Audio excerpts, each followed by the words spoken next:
Hey guys, അപ്പോൾ ഈ മാസത്തെ ഏറ്റവും പുതിയ കൊറിയൻ സീരീസാണ് എ ബോണാഫൈഡ് കില്ലർ എന്ന് പറയുന്നത്. അപ്പോൾ ഇത് കാണണോ വേണ്ടയോ എന്നുള്ള കൺഫ്യൂഷൻ നിൽക്കായിരുന്നു. പക്ഷേ ഇതിൻ്റെ ഒരു ടൈറ്റിൽ ഉണ്ടല്ലോ, എ ബോണാഫൈഡ് കില്ലർ, അതിൻ്റെ ഒരു കൊറിയൻ ട്രാൻസ്ലേഷൻ എന്ന് പറഞ്ഞാൽ മാരീഡ് വുമൺ കില്ലർ, അങ്ങനെയാണ് എൻ്റെ ഒരു കൊറിയൻ നെയിമിൻ്റെ ഒരു ട്രാൻസ്ലേഷൻ വരുന്നത്. പിന്നെ ഇത് കാണാനുള്ള മറ്റൊരു കാര്യം എന്ന് വെച്ച് കഴിഞ്ഞാൽ നമ്മുടെ ബ്ലഡ് ഹൗൺസിലെ നായകനുണ്ടല്ലോ, ഹീറോ, സെക്കൻഡ് ഹീറോ, അപ്പോൾ പുള്ളിക്കാരനും കൂടി ഉണ്ട്. അപ്പോൾ അത് കാരണം എന്തായാലും കണ്ടേക്കാൻ എഴുതി.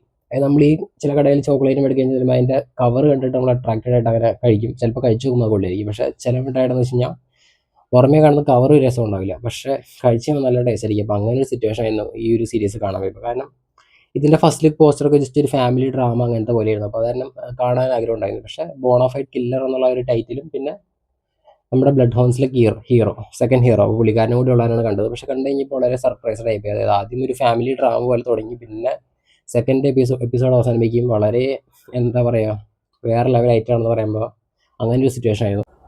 അതായത് ഫസ്റ്റ് എപ്പിസോഡ് കാണുമ്പോൾ നമ്മൾ ഒരിക്കലും ഇതൊരു ഫാമിലി ഡ്രാമ ആ രീതിയിൽ പോയിട്ട് അതിൻ്റെ സൈഡിൽ ബാക്കി കാര്യങ്ങൾ നടക്കും, അങ്ങനെയാണ് നമ്മൾ വിചാരിക്കുന്നത്. പക്ഷേ ഫസ്റ്റത്തെ കുറച്ച് സീനൊക്കെ കണ്ടുകഴിയുമ്പോൾ നമുക്ക് എന്തോ ഉണ്ടെന്ന് തോന്നും. പക്ഷേ പെട്ടെന്ന് ബാക്കിയുള്ള സീനുകളെല്ലാം അങ്ങനെ ഒരു ഫാമിലി, എന്താ പറയുക, ഹസ്ബൻഡിനെ ഒരുപാട് സ്നേഹിക്കുന്ന ഒരു ഭാര്യ, അങ്ങനത്തെ ഒരു വെരി ഗുഡ് ഫാമിലി ഡ്രാമ ആ ലെവലിലാണ് പോകുന്നത്. പക്ഷേ പിന്നീട് ഇത് പോയി അതായത് എന്താ പറയുക, ഇതിൻ്റെ സ്റ്റോറി എന്ന് പറയുന്നത് വെച്ച് കഴിഞ്ഞാൽ നമ്മുടെ ഇതിനകത്ത് ഹീറോയിൻ, ഇതൊരു എന്താ പറയുക ഫീമെയിൽ ലീഡാണ് ഈ സീരീസിൻ്റെത്. അപ്പോൾ പുള്ളിക്കാരി എന്ന് പറയുന്നൊരു ഒരു എന്താ പറയുക, ഒരു കില്ലറാണ്. കില്ലർ എന്ന് വെച്ച് കഴിഞ്ഞാൽ ഒരു ഓർഗനൈസേഷൻ ഉണ്ട്.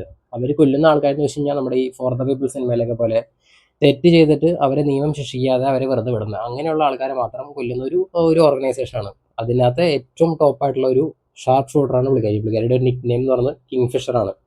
അപ്പോൾ ഈ കിങ് ഫിഷർ എന്ന് പറയുന്ന ക്യാരക്ടർ അവിടെ കൊറിയയിൽ എല്ലാവർക്കും വളരെ ഫേമസ് ആണ്. നമ്മൾ ഫോർ ദ പീപ്പിൾ എന്നൊക്കെ പറഞ്ഞ് എന്താ പറയുക, അവരോട് ചെറിയൊരു, അവർ നല്ലതാണ് ചെയ്യുന്ന ആൾ, അത് നിയമത്തിൻ്റെ ഔട്ട്ലോസ് ആണ്. പക്ഷേ എങ്കിൽ പോലും ഒരു എന്താ പറയുക, നിരപരാധികളായിട്ടുള്ള ആൾക്കാരെ കൊല്ലുന്നില്ല, നിയമത്തിൽ നിന്ന് രക്ഷപ്പെട്ട് തെറ്റ് ചെയ്ത് പോകുന്നവരെ മാത്രം കൊല്ലും. അപ്പോൾ അങ്ങനെ അവരോടൊരു എന്താ പറയുക, ഒരു ആരാധന തോന്നില്ല. അങ്ങനെ ഒരു സിറ്റുവേഷനാണ് കിങ് ഫിഷർ എന്ന് പറഞ്ഞാൽ നമ്മുടെ ഈ സീരീസിലെ ഹീറോയിനോട് ബാക്കിയുള്ള ആൾക്കാർക്കുള്ളത്. പുള്ളിക്കാരി എന്ന് പറഞ്ഞാൽ പുള്ളിക്കാരുടെ ഫാമിലിക്ക് വേണ്ടിയിട്ട് ഏത് അറ്റം വരെയും പോകാൻ തയ്യാറാണ്. പക്ഷേ പുള്ളിക്കാരുടെ ഫാമിലി, ഹസ്ബൻഡിനോ കുട്ടി എന്ന് പറയുന്നത് 4 വയസ്സ് മാത്രമേ പ്രായമുള്ളൂ. അപ്പോൾ ഇവർക്കൊന്നും അറിയില്ല പുള്ളിക്കാരുടെ ജോലി എന്താണെന്ന്. അപ്പോൾ അവരെ സംബന്ധിച്ച് പുള്ളിക്കാരി ഒരു ഇലക്ട്രോണിക് കമ്പനി, അല്ലെങ്കിൽ അതൊരു അതായത് ഫാനൊക്കെ സെയിൽ ചെയ്യുന്ന ഒരു കമ്പനിക്ക് വേണ്ടി മാത്രം വർക്ക് ചെയ്യുന്ന ഒരു ആവറേജ് എന്താ പറയുക, ഒരു മാരീഡ് വുമൺ ആണ്. അങ്ങനെയാണ് അവർ വിചാരിച്ചിരിക്കുന്നത്. അപ്പോൾ ഹസ്ബൻഡിനും പുള്ളിക്കാരിനെ കുറിച്ച് കൂടുതൽ അറിയില്ല. ഹസ്ബൻഡ് അങ്ങോട്ട് പോയി ഇഷ്ടമാണെന്ന് പറഞ്ഞ് കൂടുതൽ ഡീറ്റെയിൽസും ചോദിക്കാതെ അങ്ങനെ അവർ മാരി ചെയ്തതാണ്. അപ്പോൾ അതിനുശേഷം പുള്ളിക്കാരി കുട്ടി ഉണ്ടായി. അപ്പോൾ 3 വർഷത്തേക്ക് പുള്ളിക്കാരി ലീവിലായിരുന്നു. അപ്പോൾ ഈ 3 വർഷത്തേക്ക് തന്നെ എന്താ പറയുക, അവിടെ വേറെ കില്ലിങ്ങും, അത് സ്നൈപ്പർ കൊണ്ടുള്ള കില്ലിങ്ങൊന്നും നടന്നിട്ടില്ല. അപ്പോൾ എല്ലാവരും വിചാരിച്ചു കിങ് ഫിഷർ എന്ന് പറഞ്ഞാൽ അത് കിങ് ഫിഷർ എന്ന് പറഞ്ഞൊരു വുമണാണ് എന്നുള്ള കാര്യം ആർക്കും അറിയില്ല.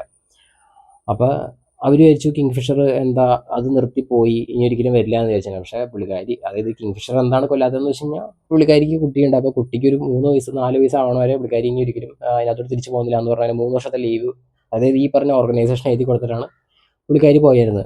പിന്നെ വേറെ ഇൻട്രസ്റ്റിംഗ് ആയിട്ടുള്ള കാര്യം എന്ന് വെച്ച് കഴിഞ്ഞാൽ പുള്ളിക്കാരിയുടെ ഹസ്ബൻഡ് എന്ന് പറഞ്ഞൊരു ഇൻവെസ്റ്റിഗേറ്റിംഗ് ജേർണലിസ്റ്റാണ്. പുള്ളിക്കാരൻ അന്വേഷിക്കുന്ന ഏറ്റവും കൂടുതൽ ഡീറ്റെയിൽ ആയിട്ട് സ്റ്റോറി ചെയ്യുന്ന ആരെക്കുറിച്ചാണെന്ന് വെച്ചാൽ ഈ കിങ് ഫിഷറിനെ കുറിച്ചാണ്.